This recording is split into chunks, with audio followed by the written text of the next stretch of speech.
mudah-mudahan beri manfaat lah ya kepada iman kita, insyaAllah ya. Ini berada pada surah Yasin ya, pada surah Yasin ayat yang ke-77 lah ya, pada muka-muka surah terakhir ya, daripada surah Yasin. Ini, pada ke-77 ini, pada ayat yang selepas itu 78, 79 dan sebagainya. Cuma malam ni kita tengok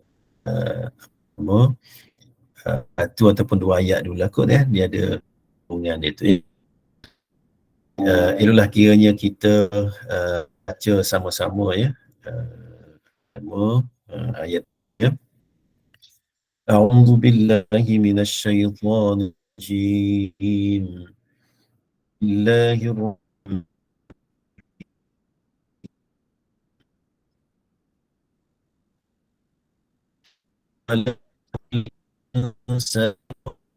إنا خلقناه من نطفة فإذا هو خصيم مبين وضرب لنا مثلا خلقه قال من يحيي العظام وهي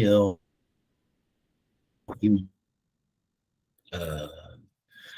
Kita 77 dulu ya. Awalam yaral insan anna khalaqnahu min nutfatin fa idza huwa khasimun mubin. Mana ayat ini ni Allah Subhanahu wa ta'ala meminta kita untuk kita melihat ke dalam diri kita lah untuk kita memperhatikan diri kita sendiri. Awalam yaral insan, dan tidakkah manusia itu memperhatikan anna khalaqnahu, sesungguhnya kamilah, yakni Allah yang menciptakan manusia. Yalah, Allah menciptakan kita, bukan mak ayah kita yang ciptakan kita kan. Tapi Allah yang menciptakan kita dan menciptakan ibu dan ayah kita, nenek moyang kita, anak-anak kita, zuriat-zuriat kita, Allah yang ciptakan. Ciptakan daripada apa tu? Min nutfah, daripada air mani.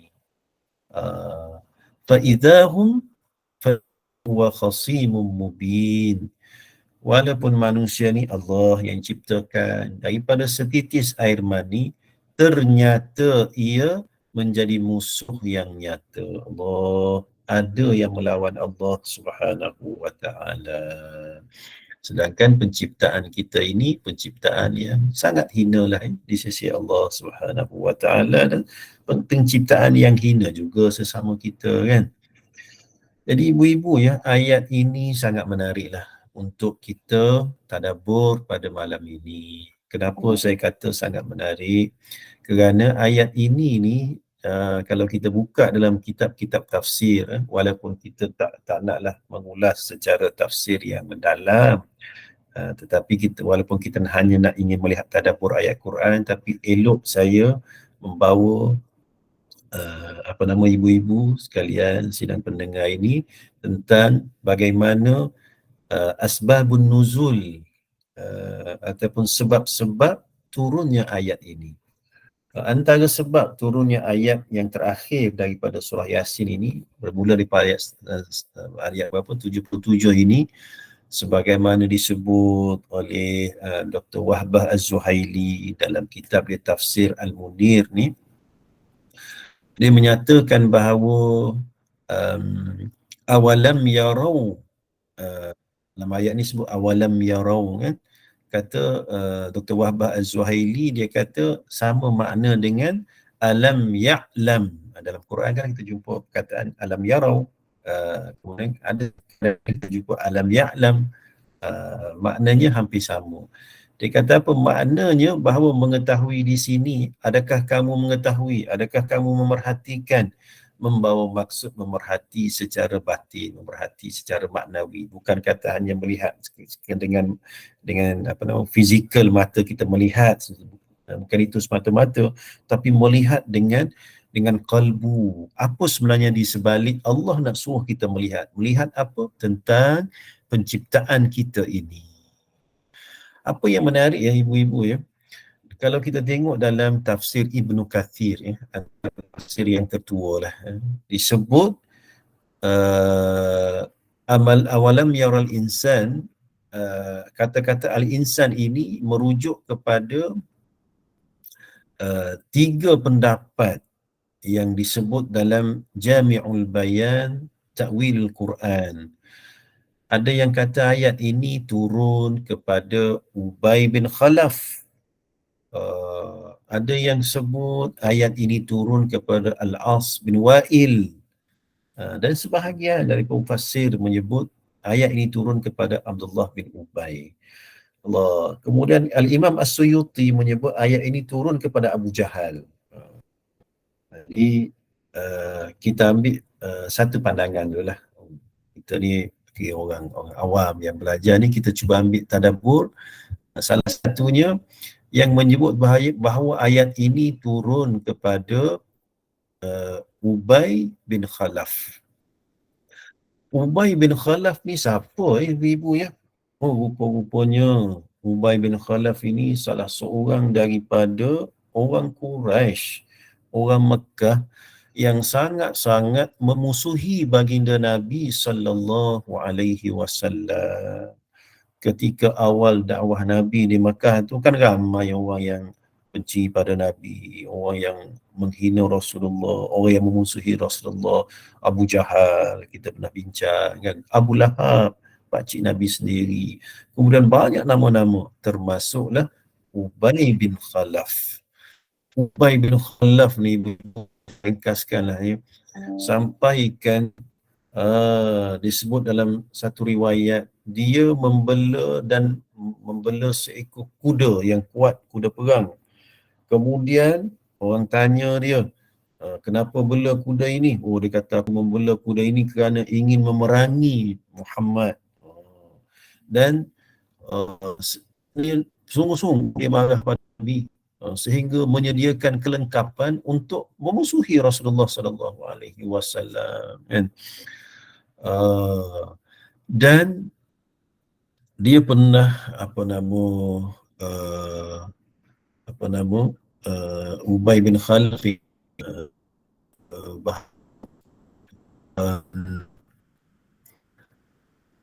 dia pernah menyebut bahawa beliau akan membunuh Rasulullah sallallahu alaihi wasallam. Bila disebut berita Nabi sallallahu alaihi wasallam, dan Allah kepada orang yang menyampaikan berita, dia kata apa? Bahkan aku akan membunuh dia, yakni Ubay bin Khalaf. Mana permusuhan yang berat, permusuhan yang kuat antara Ubay bin Khalaf ini dengan baginda Nabi sallallahu alaihi wasallam.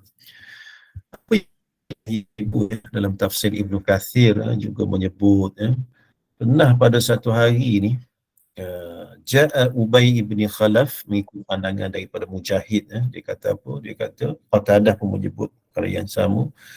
Ubay bin Khalaf ni satu hari dia datang sallallahu alaihi wasallam, kemudian dia bawa di tangan dia tulang yang dah reput. Tulang yang dah reput tu, kemudian digenggam tulang tersebut, tulang orang, tulang yang dah reput, digenggam tulang tersebut sehingga hancur, dan dia lempar ke langit di depan alaihi wasallam. Kemudian kerana dia nak menghina Rasulullah, kan ajaran kita, orang kita akan dimatikan, kemudian kita akan dibangkitkan semula untuk dihisab di padang mahsyar. Jadi perbuatan Ubay bin Khalaf ini sebenarnya lebih pada adalah dia tak percaya kepada ajaran yang dibawa oleh baginda Nabi. Kemudian dia nak hina Rasulullah sallallahu alaihi wasallam. Ditanya Rasulullah, ya Muhammad, ataz'amu anna Allah yab'atha hadha? Adakah kamu menyangka bahawa Allah akan membangkitkan semula ni tulang yang aku dah penyit ini, aku genggam ini, dah jadi debu ini, kemudian aku baling ke langit, dah tak ada apa-apa. Adakah tulang yang dah reput tadi akan dibangkitkan semula? Dia tanya Rasulullah. Kemudian apa jawapan baginda Nabi sallallahu alaihi wasallam? Naam, kata Nabi, ya, akan dibangkitkan semula. Yumitukallahu ta'ala thumma yub'ath. Allah akan mematikan kamu. Wahai apa nama, Ubay, dan Allah akan membangkitkan kamu. Thumma yahsyuruka ilan nar.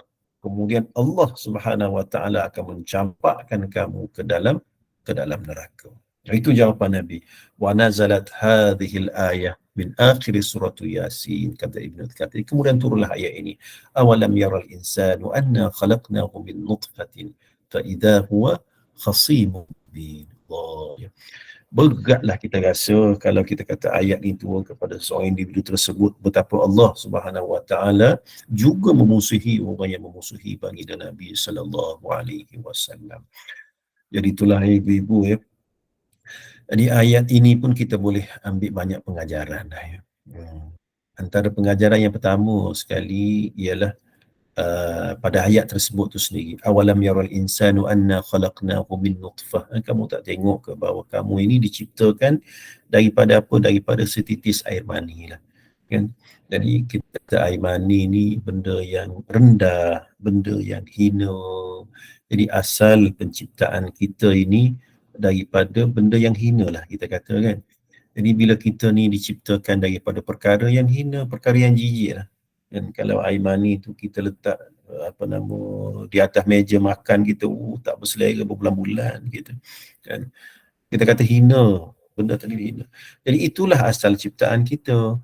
Jadi oleh yang demikian, macam mana orang boleh berlaku sombong, sama ada sombong dengan Allah ataupun sombong sesama manusia, angkuh dengan orang, sedangkan penciptaan kita ini penciptaan yang daripada sumber yang asalnya sumber yang hina.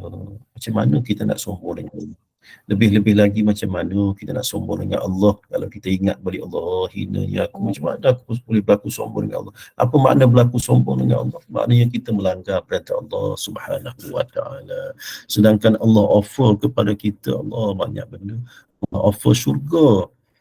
Setiap daripada kamu yadkhulunal jannah, kata Nabi, masuk syurga, illa man aba, kecuali mereka yang enggan. Orang yang tak nak, enggan tak nak tu sombonglah dengan Allah Subhanahu wa taala. Allah, bila kita melanggar perintah Allah, sebenarnya kita sombong dengan Allah, sedangkan penciptaan kita hina.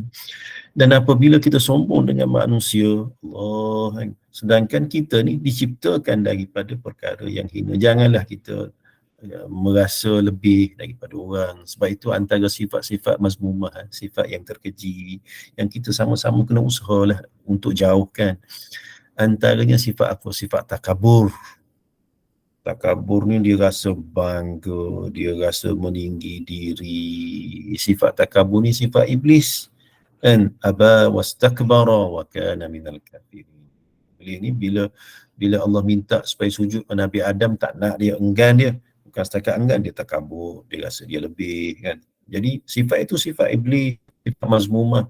Kalaulah ada dalam hati sanubari kita, cepat-cepat kita buang sifat takabur. Apalagi sifat mazmumah yang berkaitan dengan meninggi diri ni, antaranya sifat sum'ah. Ada istilah sum'ah. Sum'ah ni suka orang puji, kan? Orang puji, kalau orang puji, terangkat-rangkat. Suka orang puji, ada suka dipuji, kan? Walaupun mungkin ada yang positif, tetapi kita yang sebagai diri kita ini, kalau kita ada sifat yang suka dipuji, kita istighfar banyak-banyak, ya Allah, apalah sangat ini, sedangkan pujian itu yang sebenar, yang hakiki, yang milik Allah. Alhamdulillah, segala pujian ialah untuk Allah Subhanahu wa taala. Jauhkan daripada sifat ingin dipuji tadi, sum'ah. Apa lagi? Takabur, sum'ah, riak. Riak ni nak menunjuk. Nak menunjuk, nak menunjuk lebih, nak menunjuk bos. Yalah, menunjuk-nunjuk. Kan sekarang ni orang sini suka menunjuk-nunjuk. kekayaan, kemewahan, kan. Riak, nak tunjuk pada orang ni lebih situ, lebih sini. Sedangkan ini merupakan salah satu daripada sifat maghzumah yang kita kena banyakkan menahan diri kita daripada nak menunjuk-tunjuk tersebut. Dan apa lagi sifat mazmumah yang boleh menyebabkan kita ni merasakan kita ni lebih lah, antaranya sifat ujub. Ujub ni dia kita kata kalau sum'ah ni nak suruh orang puji, kan. Kalau takabur tu memang bangga dirilah dengan perkataan dia, dengan gerak laku dia, nampak dia bangga diri, bongkak dia, kan. Ujub ni dia lain sikit. Ujub ni dia tak adalah nampak nak suruh orang puji, tak ada. Cuma dalam diri dia rasa dia lebih banding orang lain. Kalau dekat taman ni akulah yang paling banyak bangun sembahyang malam. Contoh. Dia rasa hebat dia. Tengok ujub dengan diri sendiri pun tak boleh. Sebab apa? Sebab kita ni penciptaannya sangat hina. Kita lahir ni ibu-ibu kan tak ada apa-apa. Kita lahir tanpa pakaian pun kita lahir. Kan, bukan kata lahir tu dah ada cincin sebentuk dekat jari, tak ada. Mana kita ni Allah dengan penuh kasih sayang dan rahmat Allah hantar kita pun ke bumi ni tak ada apa-apa. Kemudian Allah hadirkan orang yang memiliki perasaan kasih dan sayang pada mak dan ayah kita. Kan jaga kita betul-betul daripada lembik kita ni. Lembik kita ini sehingga kita ni jadi boleh merangkak, boleh berjalan jadi kuat, kan. Kemudian Allah tambahkan pelbagai nikmat Allah berbagi pada kita, nikmat pada kita, sehinggalah mana kita memiliki segala-galanya. Tapi kita kena ingat, akhir sekali bila Allah mengambil nyawa kita, dah tak ada apa-apa juga kita. Besar mana mahligai yang kita bina, sebesar mana, semewah mana kereta yang kita naik, kan, sebanyak mana barang kemas yang kita ada, semua tu kita akan tinggalkan. Bila takdir Allah mengambil nyawa kita, kan, sebelum dimandikan tu, akan cabut semua dah pakaian, akan cabut cincin ke walaupun kita pesan pada anak kita, ini kalau mak meninggal cincin ni cabut, tanam dengan mak. Tak ada orang akan cabut juga, kan. Ini cincin mak sayang ni, cincin tunangan dengan arwah abah kamu dulu. Contoh. Tak ada orang akan buat. Tak ada apa-apa, kita dibalut dengan kain putih dan dibawa ke sana. Maka itulah pengakhiran kita. Oleh sebab itu, makna kita tak bolehlah merasa sombong sebagaimana perangai Ubay bin Khalaf tu tadi, kan. Sebab Allah SWT bagi ingatan yang keras juga. Awalam yaral insanu anna khalaqnahu min nutfah. Kamu tak tengok ke wahai manusia, kamu ni kan kamu bukan diciptakan diri sendiri ataupun Allah dan kehendak Allah menciptakan kamu daripada apa? Daripada setitis air mani. Allah, hinanya penciptaan kita ini. Maka bagaimana mungkin untuk kita ini berlaku sombong dengan Allah? Bagaimana mungkin kita ini berlaku sombong sesama manusia kita daripada penciptaan? Jadi Allah menjentik hati kita lah, supaya kita ni sentiasa ada rasa syukur pada Allah, supaya kita ni tidak ada sifat-sifat yang boleh membawa kepada kerosakan kepada amal ibadah kita, termasuklah takabur, termasuklah ujub, termasuklah sum'ah dan sebagainya. Jadi mudah-mudahan Allah membantu kita lah untuk menjadi hamba yang memperelokkan amal soleh kita, hamba yang memperelokkan kerja baik kita, dan hamba yang memperelokkan kita Allah Subhanahu wa ta'ala sepanjang masa. Jadi oleh yang demikian, kita sentiasalah memperbarui niat kita, muhasabah dirilah kita malam-malam sebelum tidur. Ya Allah, ada lagi ke aku ni sifat-sifat yang boleh dikatakan sifat yang boleh merosakkan amal baik aku ni? Kalau ada lagi sifat ini, aku minta ampun ya Allah, aku bertaubat padamu ya Allah, bantulah untuk kuatkan iman aku ya Allah, minta dengan Allah Subhanahu wa taala. Jadi saya kira ibu-ibu ya, dengan sedikit tadabbur yang ringkas lah saya kira malam ini, satu ayat dulu lah. InsyaAllah kita akan sambung pada ayat 78 tu. Wa daraba lana mathalan wa nasiya qala man yuhyil 'idhama wa hiya ramim. InsyaAllah. Mudah-mudahan kita mendapat manfaat daripada tadabbur ringkas kita pada apa yang baik dari Allah, yang kurang disadarkan itu di saya. Aku melihat astagfirullahaladzim li wa lakum. Assalamualaikum warahmatullahi wabarakatuh. Saya serahkan kembali kepada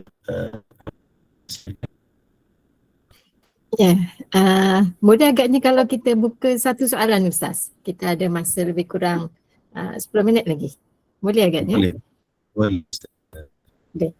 Ada yang bertanya, bagaimana dengan sifat ujub dalam diri kita? Kalau sifat itu kita ada sifat itu hanya kerana untuk membina keyakinan diri. Okey, baik. Bagus soalan ni. Bagus soalan ni kan.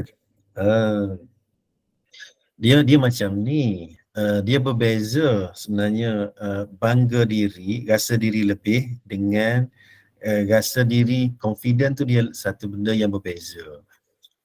Kalau kita bina keyakinan diri kita, itu positif, itu baik. Yang dikatakan sebagai ujub ni, kita rasa takjub. Kita rasa hebat aku ni sebenarnya. Maksudnya hebat aku tu membawa maksud kita lebih berbanding orang lain. Itu yang tak boleh lah. Contoh, dia orang ujub ni, Puan, dia bukan jenis dia cakap, aku ni baik. Bukan.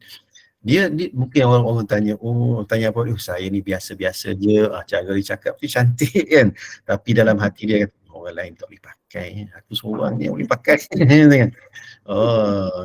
Itu makna dalam diri dia tu dia rasa lebih pada dengan orang, sehingga menjatuhkan orang, sehingga merasakan orang tu kurang, merasakan semua orang tak boleh pakai sebagainya kan.